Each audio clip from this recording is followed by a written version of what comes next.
Hello there, Sarah from 17 once again. This is my wonderful 101, 101% hard video walkthrough.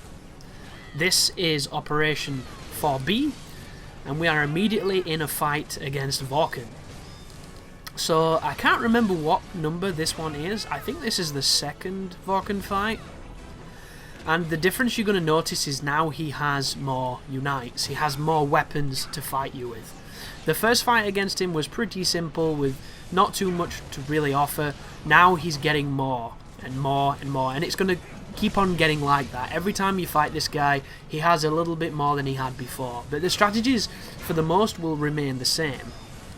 You want to counter the moves you can counter, get that awesome damage on him, and if he summons any of the creatures that he summons and then attacks you solo, try and get hero time off him and beat him up, because you can do massive damage and you can kill him insanely quickly. Vorken is one of those matches on this game. Ooh, interesting. I must have hero counted into Guts just then, as opposed to the other way around, so I didn't get the nice counter on him. Which is a bit of a shame, but fun to see. But Vorken is really good. He's easily the most interesting part of the Wonderful 101 because it is two people with the same powers colliding, and I think there was a multiplayer game here which could have been amazing, but the problem is the frame rate. They couldn't get the frame rate to be solid in these sections, so if you were to go online with it, it'd be horrendous because there would be frame rate problems and there would of course be lag problems. So I can understand why perhaps it never came up in the meetings. But I honestly believe that there is something that can be done with this particular setup of how this game works, of a rock, scissors, paper confrontation style with the different unite morphs and the ability to dodge and block and counter. And I think you can make something amazing, and they already have made something amazing. The foundation is great, but there's still so much they could squeeze out of it as I take a hit then, which I didn't think I would because I was with my team, but just goes to show. There was the hero time. Can we get him? Can we punish him? Yes, we can. Look at the damage. Look at the damage. Oh, goodness me. That is what you want, folks. It is so good. And we got it again. Does he have any iframes? Oh, he's got iframes. That's a shame. That's really disappointing, that, because normally he doesn't. And that is one of the very few flaws in this game. And it's not really acceptable when you think about it. This guy's tough enough. They don't have to give him so much of a priority advantage when it comes to that bullshit. You don't get hardly any iframes unless you dodge or guard. He wasn't a dodging, he was attacking, and that's bullshit, that. But it's how the game works, and as much as we can call it on its bullshit, it's just going to laugh at us and continue to be invincible while it swings crazy weapons. But here he comes again. Watch out for the turtle and try and get that evade on him if you can. I put the fist on, I go for the evade, but I fuck it up, but then I got it, and now we punish him, even though I'm missing some of my team. Oh, that beautiful damage, that exquisite damage. Take him down! He's alive! What a bitch! He must have got invincible towards the end of my attack, and he's invincible again. That is real disappointing, but we have to wait. Try and get him on the riposte. Again, we dodge. Is he still invincible? Yeah, this is bullshit. I don't even care now. Come on, Vorken, stop cheating. Let us kill you, dude. So wait for him to stop, and then he'll come out of his invincibility. Or he's going to guts, get away from it. Or he'll riposte with a spinny attack. Get him, Chris. Get him. There we go. There's the stinger with the whip. Still can't hit the chuff because he's dodging. And that's the end of the fight. Ah, here he comes, his buddy. I forget the name of him. But he's going to be turning up in the next fight we have against Vorken, and he's going to make things a hell of a lot more interesting because he's pretty cheap in how effective he is at cock-blocking your advances. But back into the Metropolis, back into attacking. Look in the top left, you see how it's doing an X across my weapon just then? I think that's because I had the gun and I didn't have any people to fire with it. And it's the first time I've noticed that it does that, because of course, why are you looking in the top left hand corner when you're playing when there's so much crazy shit happening where you're looking already? But this is such a fun game. I still think it's probably the best game on the Wii U. As much as I love Bayonetta 2, and I do in fact prefer to play Bayonetta 2, I still think this is probably better than it. Because it's just, there's nothing like this game, and because Bayonetta is a sequel, it immediately loses out to just the sheer creativity and insanity of this title. And that's not to say that Bayo is a bad sequel. It's a great game. It's just, this is really special if you like it, of course. You know, if you play it, you don't get it, you don't like it, then chances are you'll probably hate it. But if you give it time, because the one thing I would say for anybody struggling with this game is get the drawing mechanic down first. Learn to draw the stuff. Learn to be able to get the morphs you want when you need them. That right there is telling you that you can counter him with the sword. And somebody left a comment saying all you need to do is have the sword equipped. You don't have to attack or time it. It's just a case of having the sword. But I just avoid it, get some hero time, and then proceed to beat this dude up. There is the block. There's the bounce. Can we juggle him? Can we get him in the air? I can't imagine what it's going to feel like going back to the other difficulties after this one, when I get slow motion to juggle people. I'm hoping it's going to be eye-opening and enable me to do crazy, stylish, super juggles, but I get the feeling I'll probably just be terrible, and I'll need the lack of slow-mo. I don't know. We'll see. There's that life issue again, where you can't see his life because they've overlapped them poorly. Really don't like that, and I don't know entirely why it functions that way. It'd be really interesting to have a discussion with Kamiya and just or whoever it was in charge of that particular part of the game, and be like, what were you trying to achieve by hiding the life bar behind a giant red circle? I mean, it's a simple question, isn't it? It's right out there. I'm not lingering. I'm not having any doubts. There's no ambiguity. It is literally, dude, why do you hate me? And hopefully we'll get an answer someday. But that's the first section over with anyhow. So we fall down into here. It's a fun level, this one, but it's long. You'll notice this is a 28-minute video, which, compared to the walkthroughs I've been doing recently, it's a long haul for a video, and it just goes to show that this game is fast-paced, and it still fills up that much time, because there's so much to be doing when you're doing things. But here is a couple of the slow-motion panther guys, who I think are really dangerous. They're probably the hardest enemy on the game, because they're just very dangerous. And then here come the giant turtle guys, who, I think out of all the enemies, the turtles are the one that are going to frustrate new players the most, because they're just assholes. They have wicked range, they have that stupid AoE. They're an enemy that has way too much going for it. It's way too capable of killing you, and the way you kill it is nowhere near as effective as the way it kills you. But it's one of those kind of fights I have where I'll either do these guys perfectly or I'll have a horrendous fight. There doesn't seem to be any middle ground. And I think that's true with a lot of things in the Wonderful 101. If everything goes the way it normally goes, it's beautiful, it's fun, it's effortless. Those few times where it doesn't and shit starts getting weird, it feels messy, uncomfortable, and not very fun. Like right now, this is a bad fight. I'm doing the same strategy as I've seen in other videos.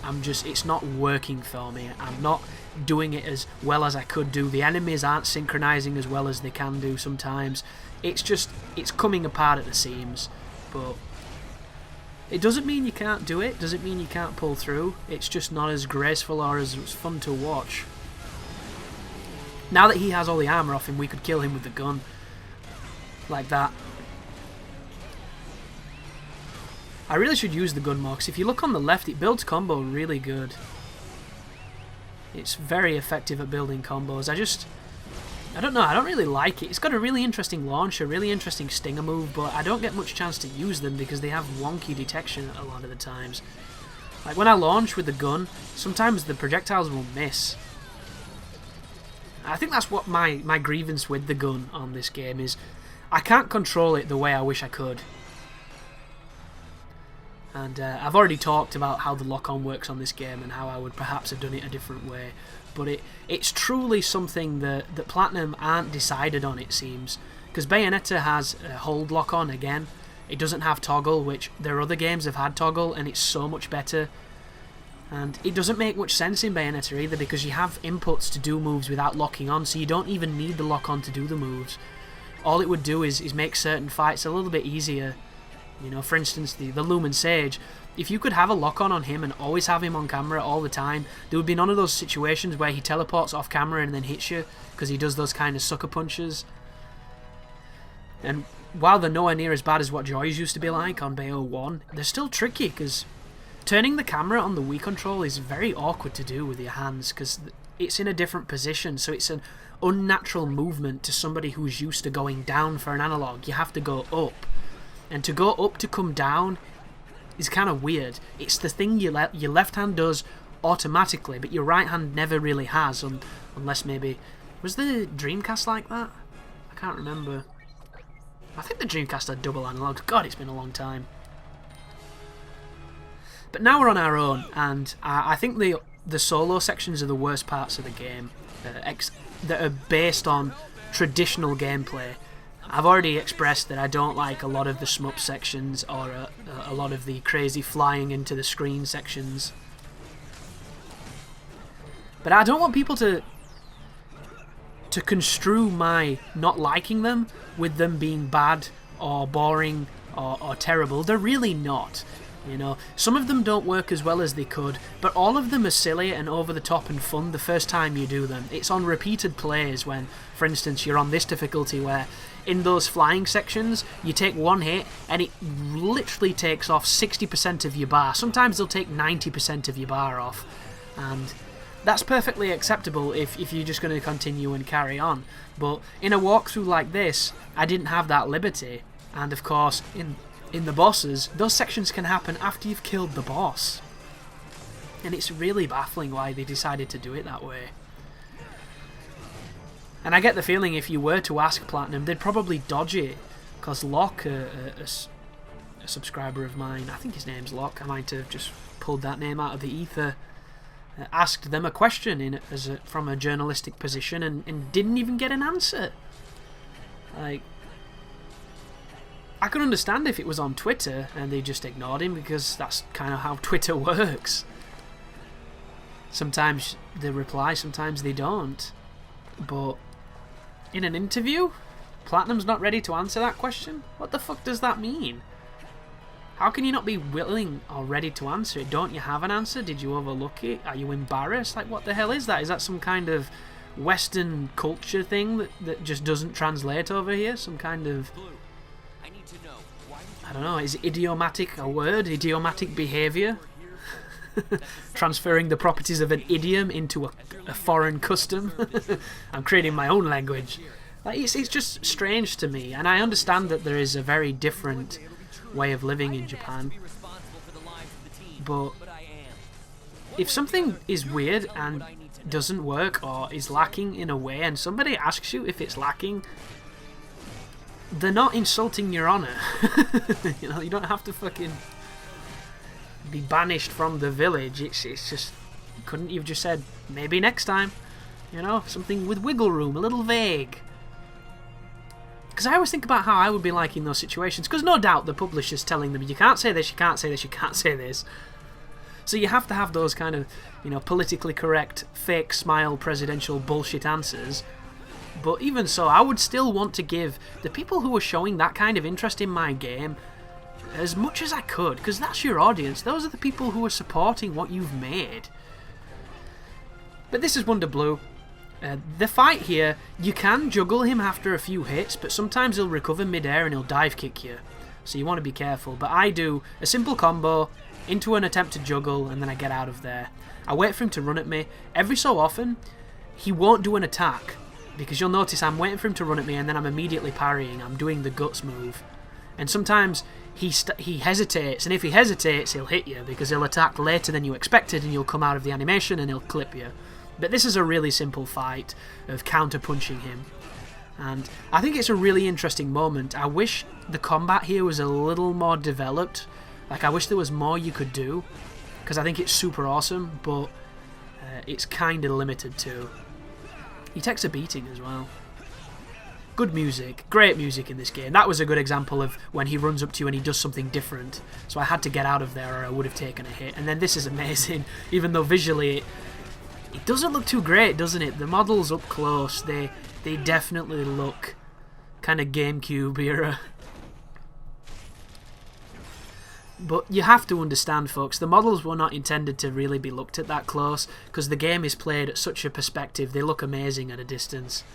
You know, they're kind of like ugly girls when you're drunk. Look like something special from a distance, and then you get up close and you're essentially in a Faustian pact with an alligator. But once you've done that, you have to do a little bit of mild puzzle solving, which is twist this cog. And Wonder Red has a much tougher time with it when he can't use his Unite morphs. So you're going to be tapping this a little bit. But the buttons on the Wii U controller are beautiful. They're so fun to tap. There's none of that weird glassy bullshit of the 360 buttons that sometimes they get stuck, sometimes they don't. Sometimes you don't feel like you're pressing it right. You don't get that feedback. And I have a PlayStation controller whose buttons are sticking as well, so my PlayStation controller doesn't feel much better, even though if you have a new PlayStation controller, especially like PS1, I say PS1, yeah, PS1, the white one that came out with the white DualShock, that controller had some satisfying ass buttons. It was so fun to press. I really liked that console. PS1 was so good. But like same with PS2, PS2 had great buttons as well. PS3 for some reason, I haven't spilt coffee on it, so I'm not too sure what it is, but they stick. I don't know why. They just have a tendency to not feel as crunchy as the old ones. And then the next gen consoles, or the current gen, I haven't used them enough to know if I like the buttons yet. I know the analogs on the Xbox One are weird, and the trigger, and the bumpers especially. But, oh, here we go. So I need to talk about this, and I don't know if I've mentioned it. This game has these awesome vignette moments where it fills the screen with narrative that you're meant to pay attention to, but how the hell can you when it's this batshit crazy? And how it works is, you can hold one of the bumpers, I think it's the right bumper, and it will get rid of the pictures. But you have to hold it, and holding bumpers while pressing triggers and face buttons at the same time rapidly is some of the most piss poor things you can do with your hands. It doesn't feel good, it's awkward, it's cramp inducing. It's just stupid, and it's completely unacceptable. They could have done this and handled it so much more gracefully. They could have had an option in the menu to turn it off. We can listen to the narrative, we don't need the watercolour pictures, we don't need the big text box and all this nonsense. And the first time through, it's great, but the second time through, if you're running rank, you want to see what's happening, you don't want all this bullshit on the screen. And I love bullshit on the screen, but not when it affects gameplay. And that is the biggest sin you can commit. And Platinum knows better, yet apparently not. They just assumed you're going to hold fucking buttons like an idiot, and I don't think anybody wants to do that at all, ever. It's just not good design. But the next Platinum game coming is Scalebound. It's kind of amazing that in the last month we had 2 Platinum games at the same time, which is kind of unprecedented. And then next year, at some point, the Xbox One exclusive, Scalebound, is going to be cropping up. I'm very excited to see what that game's going to be, because as it stands, I just don't really understand. Like, I know they want to do epic scale and dragons and things, which I don't think there's anything I'm interested in less than epic scale dragon fights. And don't get me wrong, I'm sure it's going to be amazing and fun and brilliant and that. It's just I'm more of a fan of the one-on-one stuff. So I'm sure they'll have a mixture of both, and I do have faith. I have no real notion of what the title is going to be. Like, I love the look of the armor. I think the armor looks beautiful. I like the idea of kind of being, you know, Dragonheart, Sean Connery'd to a dragon. And I like the idea of they're trying to do something on a scale they've never done before, and the stuff they've done has been on a scale that most other developers don't even touch, so just imagine how crazy it's probably going to be. And on next-gen hardware, it's going to look really good. It could be really amazing. And you know it's going to have fun mechanics. You know there's probably going to have an emphasis on shooting sections, because you're using dragons, and Kamiya likes his shmups. So I think it could be a recipe for something really wonderful. And playing Binding of Isaac recently, the re-release one, ooh, that was unfortunate. You see that bullshit? That is an unblockable attack, that, and it has stupid range, and range that is almost invisible, because I was nowhere near the impact zone of that. There was no visual cue to tell me that I was in its range. I wasn't touching the splintered, cracked ground. I was quite some distance away, in fact, and yet I still got hit by it. And this is another issue of the camera, if you're unaware of it. That move they can be doing off screen, and you can hear it, and you're trying to get around it or get into a spot where it's not going to hit you, but they're covering distance while they're doing it, and a lot of the times you end up running into it trying to run away from it. Like, look at the distance he's covering. It's incredibly dangerous, and there doesn't seem to be any way to stop this enemy from going berserk unless you kill them before they can. And to do that, you have to have a good juggle, and juggling on this game is not the easiest thing to do. But we've got a few minutes here of traversing and doing this hilarious task on your brain. So you have to move both analogs away from each other to get to the different lights at the same time. It's a little bit mindfucky, but it's not too bad. Sometimes I'm really good at it, sometimes I'm really not. It's kind of the pat your head and rub your tummy feeling mini game, but it's interesting, and it's going to push us forward to different parts of the level. So I'm going to do a little talking about 60 frames per second.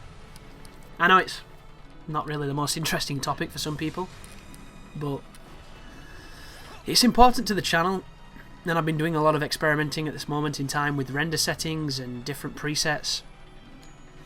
Because I tweeted out that every video I've ever uploaded has been 60 frames per second, and that's not technically true. I thought it was, and the information on my properties told me it was, but then I looked into my preset and found out that it wasn't. So my capture device captures at 60 frames per second. Pretty much everything I do, it captures at that frame rate. My render settings were set to 60 frames per second, and I had my my editing software's preset to highest possible quality on the resolution that I'd selected. What I didn't realise though is it defaulted the frame rate to 30 frames instead of 60. So I was having 60 frames per second footage put into an editing software which was setting it to 30, and even though I was rendering in 60, it was still doing it as 30. And that is the mistake I was making and didn't realise. And of course it hadn't really affected me, because up to this point YouTube never did 60 frames per second, but now it does. However, it only does it on Google Chrome, and I don't use Google Chrome because I think it's a resource-hugging piece of shit. I'm not a big fan of anything that hogs resource like that does. So I use between Firefox and Pale Moon, depending on how my computer's feeling, or if I can be asked to swap. So I can't see the 60 frames per second option. So when I put up a test video at 60 frames per second, I'm going to have to ask the kind people who follow the channel to see if they can apply that change and see if it works, and tell me if it looks good. Because I've messed around with a few setups. I tried some different file formats and didn't like them. One of them looked amazing, but it was far too big. The other one looked like shit, and it was far too small. It was kind of like a Goldilocks situation. And then I just changed the presets of the settings I already do so that it could do 60 frames per second.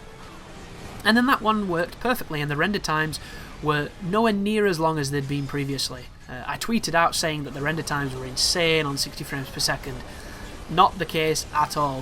What I had done is, on my previous settings, I had the tick for maximum quality off, and I thought I had it on. And the maximum quality on the render is insane.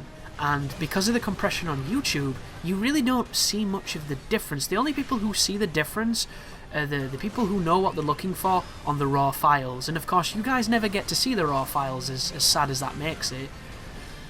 So it's completely wasted.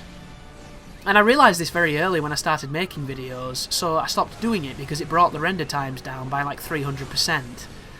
But when I went to the 60 frames per second preset, I put it back on as a tick, So a 2-minute video took 50 minutes to render, and I was like, fucking hell, what the hell am I going to do with a video like this, in a series like this, where they're all kind of long? It's going to take forever, and then what if the file size is super big and I can't upload it? It's going to, you know, limit my ability to make videos and put them on the internet. As we take on this boss, which is incredibly annoying, but watch what I do and imitate it as best you can, and add your own strategies if you have, you know, something that works for you.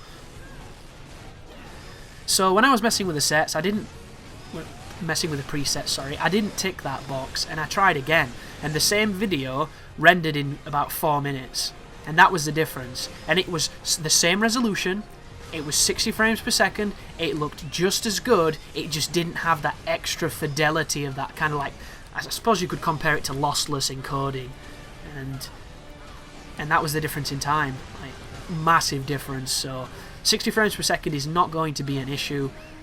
Hopefully the projects that I do after the original Splinter Cell are going to utilise it. I might change the Splinter Cell one midway through, because I've edited together maybe the first 2 levels.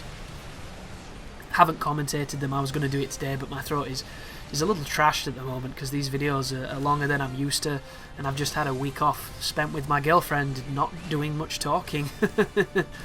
Well, I say not doing much talking, not talking unnaturally like this.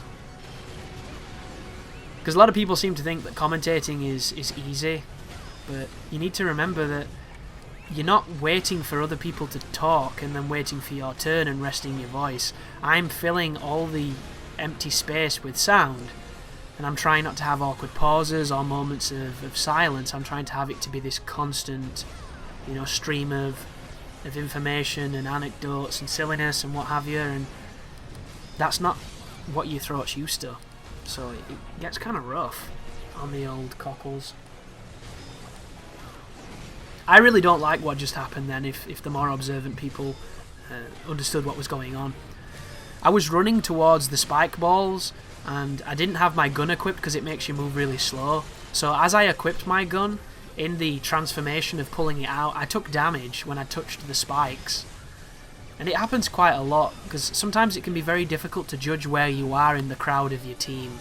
And it's one of those niggles that comes with the territory of having a game that's this chaotic. You know, Platinum have done the best they can to give you as much as you can get in these situations when it comes to awareness and being able to monitor your movements. They've tried their best, they've done a great job, but every so often the game's just too chaotic for you to truly have, you know, precise pin precision. But that is the final dude of the level, and this is the end of the level, so open this doorway and get the hell out of Dodge. Wonder what that rank was. Have we seen the rank yet? Yeah, we saw the rank. I must not have been paying attention. But thank you very much for watching, folks. I hope you're enjoying the video and the tangents. You take care now.